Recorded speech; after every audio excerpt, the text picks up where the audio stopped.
Friends, welcome to nursing villa.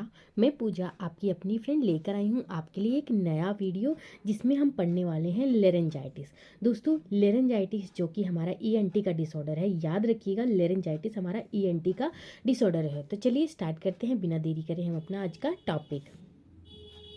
तो दोस्तों, सबसे पहले हम देखेंगे डेफिनेशन देखेंगे हम। It is an inflammation of mucous membrane of larynx. ये क्या होती है? इन्फ्लामेशन होती है of mucous membrane of larynx. जो भी लेरिंग्स की म्यूकस मेम्ब्रेन है उसमें जो इन्फ्लामेशन होती है उसे हम लेरेंजाइटिस कहते हैं। दोस्तों, इजी सी अगर आप डेफिनेशन याद रखना चाहेंगे तो लेरिंग्स हमने पढ़ा है ना 8वीं में, आइटिस मतलब इन्फ्लामेशन होती है, तो लेरेंज प्लस आइटिस यानी कि लेरिंग्स की जो इन्फ्लामेशन होती है उसे हम लेरेंजाइटिस बोलेंगे। अब यहाँ पे स्पेसिफिकेशन कर दिया कि उसकी जो म्यूकस मेम्ब्रेन होती है उसमें इन्फ्लामेशन होती है, तो इसीलिए हम उसे लेरेंजाइटिस कहते हैं। कि कई बार हमें याद ना आए तो हम इस चीज़ से इसे याद रख सकते हैं। देन देखेंगे हम इसकी एक और डेफिनेशन। सेकेंड डेफिनेशन है दोस्तों, an inflammation of the voice box from overuse, irritation of और infection. A viral infection is the most common cause of laryngitis.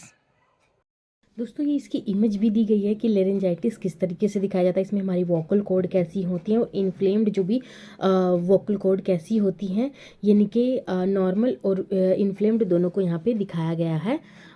तो थोड़ा ब्लैक एंड वाइट है तो उस वजह से क्लियर नहीं हो पा रहा है, तो आप इसे गूगल भी कर सकते हैं जहाँ पे आपको कलरफुल इमेज में दोनों नॉर्मल और इन्फ्लेम्ड में डिफ्रेंशिएशन मिल जाएगा।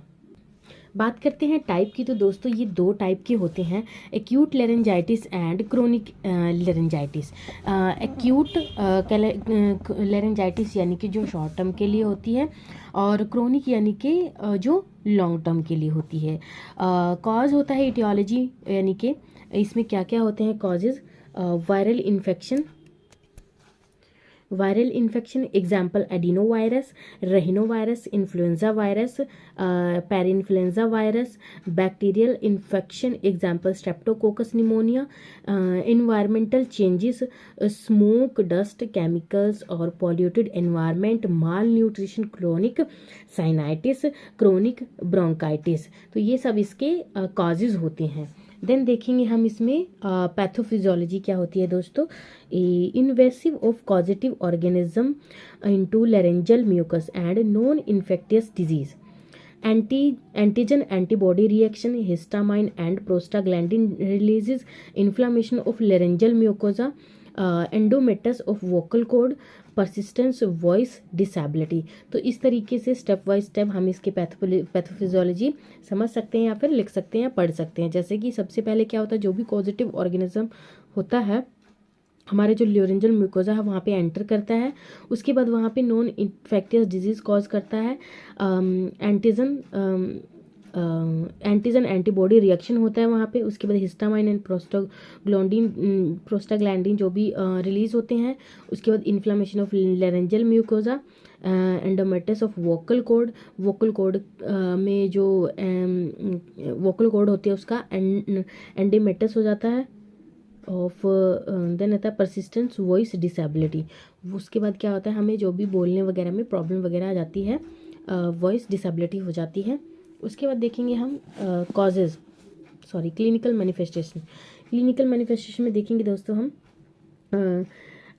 एफोनिया, complete loss of voice, hoarseness, short throat, measles, fever, dry cough, vocal cord swollen, dysphagia and dyspnoea, dry cough. ये सब हमारे क्लिनिकल मैनिफेस्टेशन यानी कि सिम्टम्स होते हैं। उसके बाद डायग्नोस्टिक इवेल्युएशन की बात आती है, तो जिसमें हम क्या कर सकते हैं, presence of positive manifestation, laryngoscopy, CBC, ये सब चीज़ें हम देखते हैं। उसके बाद आता है मेडिकल मैनेजमेंट में क्या होता है, antibiotic therapy if bacterial infection present, example amoxicillin, ampicillin, azithromycin, erythromycin, corticosteroid therapy for inflammation, example prednisolone, antipyretic, analgesics, acetaminophen, antitussive medications, example codeine, dextromethorphan। ये सब हमारे मेडिकल मैनेजमेंट में आती है, या फिर हम इसे फार्माकोलॉजिकल मैनेजमेंट भी बोल सकते हैं।